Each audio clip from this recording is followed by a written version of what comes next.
بسم الله الرحمن الرحيم. حبايبي طلاب الصف الاول الاعدادي، بحبكم قوي قوي. معاكم تيتشر فاطمه سليمان، وان شاء الله في فيديو النهارده هنعمل ريفيو مع بعض على كتاب المعاصر. بصراحه الكتاب تحفه، لسه جايلي النهارده حالا، ما قدرتش استنى من جماله، قلت لازم افرجكم معايا محتويات الكتاب عامله ازاي.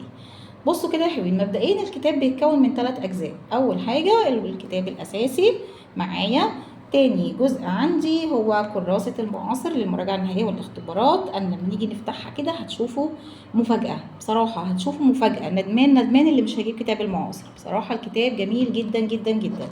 والجزء الثالث معايا هو كراسة المعاصر للمهارات اللغوية، هنفتحها برضو وهنلاقي فيها مفاجأة جميلة. تعالوا كده نبدأ الاول بالكتاب الاساسي ونشوف المعاصر متناول معانا المنهج الجديد ازاي.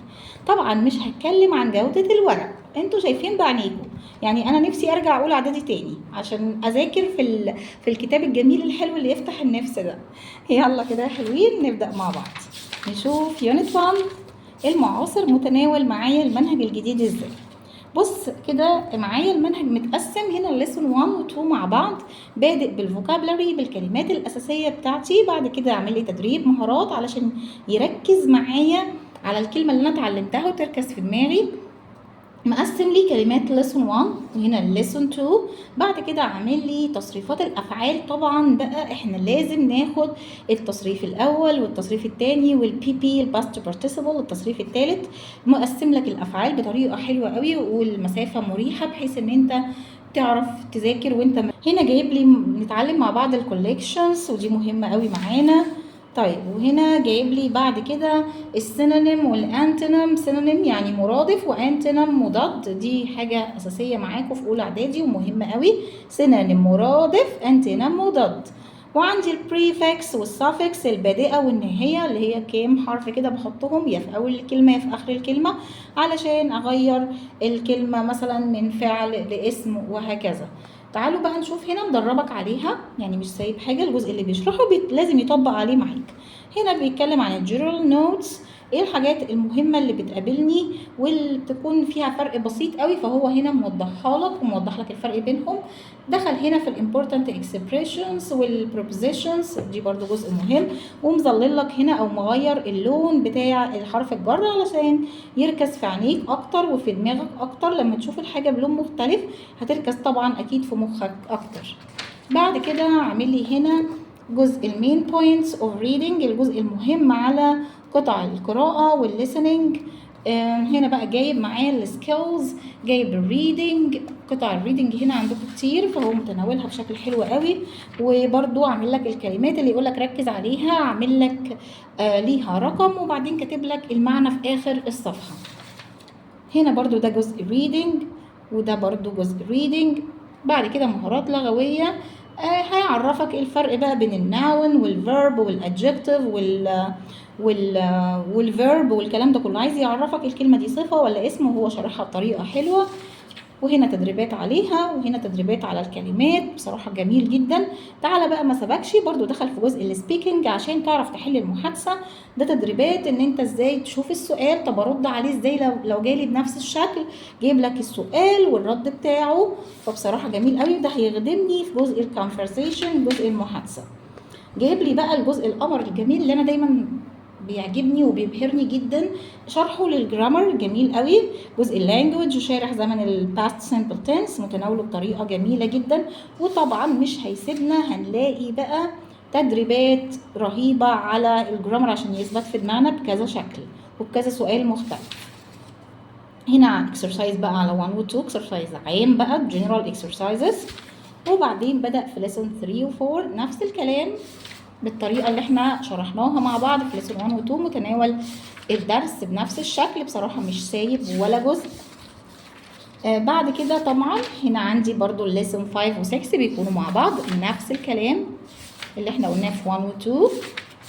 طيب في اخر الكتاب بقى عامل لنا ايه؟ عامل لنا ريفيو على يونت 1، ريفيو على يونت 1، مراجعه كده على اليونت، وبعدين عامل لي جنرال اكسرسايزز، عامل لي اكسرسايز كده برضو معايا هنا على يونت 1 جميل جدا بصراحه. وهكذا في باقي اليونتات، بصراحه تحفه. تعالوا بقى الكتاب لسه مخلصش، تعالي لي بقى على كراسة المعاصر للمراجعة والاختبارات، جميلة جدا جميلة جدا. طبعا تعالى نشوف بقى الخلاصة كلها هعمل لنا ايه. جايب لك في الاول بيقول لك راجع كده معايا على اللانجوج والفانكشنز. اوكي طيب تعالى نشوف بقى السؤال والرد عليه بيكون ازاي، وده قلنا بيخدمنا في المحادثة. طيب بعد كده عاملني الجزء الثاني ان انا هراجع على الفوكابلري واللانجوج. طيب الجزء الثالث هيراجع على ايه؟ هنا طبعا جايب لي ايه؟ الجزء ده بتاع الكلمات واللانجوج جايب لي على يونت يعني مش كده المنهج كله خلاص، لا ده مقسم لي على الحاجات المهمه في يونت. ماشي. طيب بعد كده عامل لي فين هنا الجزء بتاع اللانجوج برضو مراجع على الجرامر يونت. صراحه جميل جدا، جميله جدا، يعني تذاكر وتراجع كده قبل الامتحان بطريقه جميله وتثبت المعلومه. طيب بعد كده الجزء الرابع في الريفيجن عامل لي جنرال اكسرسايزز، ده مراجعه عامه بقى، جايب لك مراجعه عامه وعامل لك على يونت 3 ويونت 4 ويونت 5، وبعدين عامل لك تشوز برضو على اليونتات، مراجعه عامه بقى على اليونتات كلها في سؤال اللي تشوز، جميل جدا. وهنا عامل لك سؤال كومبليت يونت 1 و 2 و 3 و 4، وهنا عامل لك السامبل تيستس، هنا عامل لك اختبارات جميله بقى. كام اختبار بقى معايا؟ يلا نشوف كده مع بعض. عامل لي 10 اختبارات، تحفه بصراحه، الكراسه تحفه، الكتاب كله على بعضه تحفه. تعالى بقى نشوف الجزء الثاني، كراسه المعاصر للمهارات اللغويه، عايزني استخدم فيها ايه؟ بيقول لك استخدم، او عايز يراجع معاك على مهاره السبيكنج، ده المحادثه، برضو مراجع لك ازاي تكون وادوات الاستفهام وطريقه السؤال بتكون ازاي، تكوين السؤال، كل ده بيخدمنا في المحادثه، وازاي اكون جمله. جميل جدا جدا جدا. وبادئ لي من يونت 1 برضو مراجع 1 و 2 و 3 و 4 على كل اليونتات بالتتابع. بعد كده جايب لك reading skills، مهارة الكتابة، مهارة القراءة، مهارة القراءة، وجايب لك الكلمات والسينونيم والانتونيم، ومراجع معاك على ازاي تكتب الايميل والكلمات دي كلها، ودي مهارات مهمة قوي. بعد كده الجزء الثالث مهارة writing skill، مهارة الكتابة، ازاي تكتب جملة بطريقة صح، وازاي نكتب باراجراف، وازاي نكتب ايميل، كل الحاجات دي مراجع لك عليها بالطريقه الصح وبطريقه الكتابه. بصراحه يعني ملخص لك الدنيا. عايز تعرف انت تكتب ايميل ازاي؟ هترجع للقاعده هنا في التلخيص ويقول لك الرولز بتاعته، تعمل كذا وكذا وكذا، هتلاقي الدنيا معاك سهله خالص. في الاخر عامل لك ديكتيشن يا بطل، علشان تعرف كده انت فاكر الكلمات اللي اتعلمتها ولا لا، وتبقى مذاكر ومراجع دايما على الكلمات، وعامل لك كده زي ديكشنري جميل جدا. بصراحه الكتاب كله على بعضه تحفه، بقول لكم انا عايزه ارجع اولى اعدادي من جماله ومش قادره بصراحه. يلا اتمنى يكون الريفيو عجبكم، اشوفكم على خير ان شاء الله، واحنا بنشرح مع بعض المنهج. اتمنى لكم كل خير يا رب، اشوفكم قريب قوي ان شاء الله. جود باي.